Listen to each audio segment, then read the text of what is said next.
அஞ்ஞானம்னா என்னன்னா, முன்னாடி ஒருத்தர் நெருப்பில் இறங்கி ஓடினான்னா பின்னாடி இருக்கிறவங்களாம் ஓடுவான். ஆடு மாதிரி செம்பரி ஆடு இருக்குத, கிணத்துல போய் ஊந்துனாலும் தலையை குஞ்சுக்கினே மொத்த ஆடும் போய் ஊந்துடும். அதில் அது ஊந்துச்சே நம்ம நிற்கலாம், நிற்காது. அந்த செம்பரி ஆட்டு கூட்டம் மாதிரி இருக்கிறோம் நம்ம. ஒருத்தர் நெருப்பில் இறங்கினான்னா இன்னொருத்தன் பின்னாடி போகிறவங்களாம் இறங்கி ஓடுவோம். அது ஏன்டா இறங்கணும்? அது நெருப்பு தானே, அது என்ன பண்ணுச்சு? அதில் போய் நம்ம பிரார்த்தனை செய்யுமா? தெரியாது.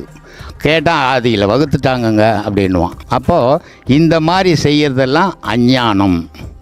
தெரியல அவன் என்னத்துக்கு சாமி கும்பிட்றான், ஏன் சாமி கும்பிட்றான், என்ன செய்யணும், சாமிக்கிட்ட என்ன சொல்லணும் அப்படின்னு தெரியல. அதுக்கு பேர் அஞ்ஞானம். விஞ்ஞானம், உலகம் எப்படி உற்பத்தி ஆச்சு, உயிரினங்கள் எப்படி உற்பத்தி ஆச்சு, என்னென்ன பண்ணலாம் அப்படின்னு ஆராய்ச்சி பண்ணுறது விஞ்ஞானம். இந்த உயிர்களையும் இந்த உலகத்தையும் படைச்சவனையே ஆராயிறது மெஞ்ஞானம். எதுக்கு மெஞ்ஞானம்னு பேர்? படைச்சவனையே ஆராயிரும். நம்ம படைப்பு ஆராயலை, படைச்சவனே ஆராயிரும். படைச்சவனே ஆராயிறது மெஞ்ஞானம், உண்மையான ஞானம். இப்போ இது 3 விதமான ஞானங்களை சொன்னேன். இன்னொன்றுக்குது பொய் ஞானம்னு ஒன்றுக்குது. எதையும் கற்றுக்கிறது இல்லை, படிப்பு இருக்குது, புக்குங்க இருக்குது. அதை வச்சுக்கின்னு நானே ஞானின்னு 1000 முத்ராட்சத்தை கழுத்தில் மாட்டிக்கின்னு கொட்டையை கட்டிக்கின்னு போகிறவனை ஏமாற்றி நான் ஞானின்னு புழுவுது. இது பொய் ஞானம். அப்போது 4 விதமான ஞானங்கள் இருக்குது. ஏன்னா கடவுளுக்கும் இந்த முடிக்கும் சம்பந்தம் கிடையாது, கடவுளுக்கும் இந்த கொட்டைக்கும் சம்பந்தம் கிடையாது, கடவுளுக்கும் இந்த உடலுக்குமே சம்பந்தம் இல்லையே. அப்புறம் அதுக்கு மேலே போடுற உருப்படிகளாக சம்பந்தமாக போகுது. சரியான மனசை கேட்குது கடவுள், தூய்மையான உள்ளத்தை கேட்குது கடவுள். அந்த தூய்மையை உண்டாக்கிக்கிறதுக்கு தான் இந்த யோக வழி. ஆனால் இதை ஆக்கிக்க மாட்டோமே.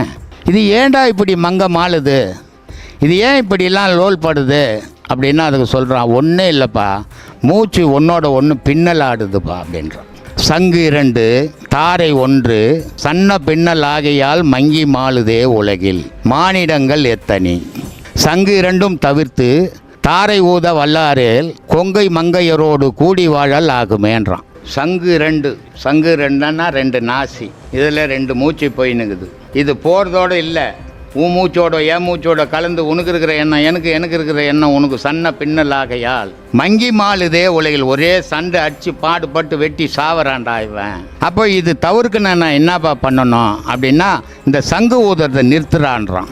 இப்போ என்ன சொல்கிறான், சங்கு ஊதுறதை நிறுத்து, இந்த 2 மூச்சை நிறுத்திடுறா, உலகத்தில் ஒரு பிரச்சனையும் இல்லைடா அப்படின்னா. தாரை ஊத வல்லாரால் கொங்கை மங்கையரோடு கூடி வாழலாமே. அப்போ இந்த 2 மூச்சை நின்று வாசியாக மாறினால் உலகத்தில் உனக்கு பிரச்சனையே இல்லை. இரவா பகலா தெரியாதுடா உனக்கு, இறைவனோட கலந்து வாழ்க்கடாதுன்றான்.